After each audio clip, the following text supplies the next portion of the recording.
Talk a little bit about Bruce. Oh yeah. Well, there's three of us actually who formed the company that made Evil Dead.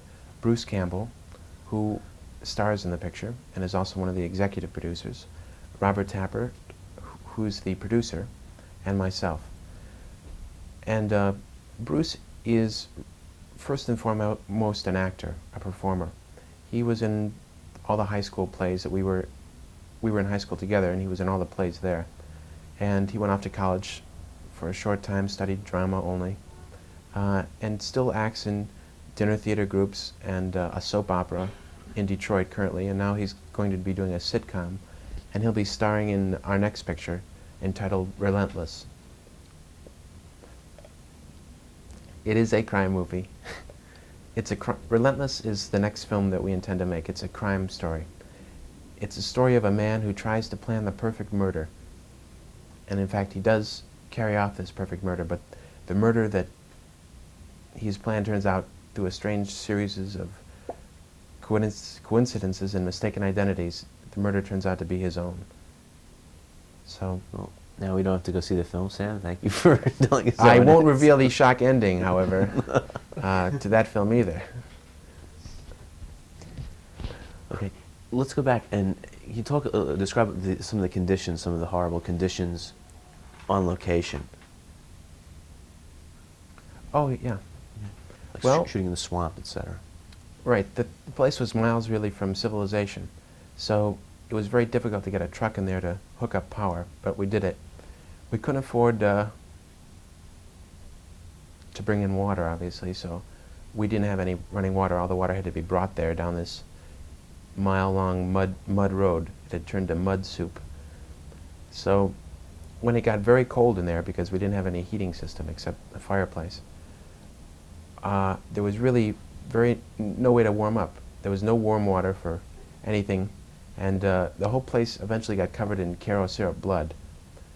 And it really gets sticky because there's so much blood in the picture, and bile and green, red, blue, any color. The whole place eventually had a coat of sticky Caro syrup over it, everything. And anytime you wanted to touch the camera, you had to turn on the coffee machine, because we had enough water for a coffee thing, and wash your hands in this scalding coffee. I remember doing that many times. Ugh, it was horrible. And then grab the camera, and then you pick up something, damn, and you get the stuff on your hands again. So that was fun. And it got very cold. I think that was the most difficult part about the shoot.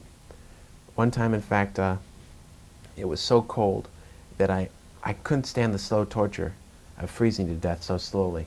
So I actually crawled outside and laid down to die in the cold. But Rob, the poor bastard, covered me with a blanket, and here I am today. Could you describe the feeling after eating Goody's chili? David Goodman's chili? I have to warn all professional filmmakers that David Goodman, a transportation captain on Evil Dead, made a chili that is deadly.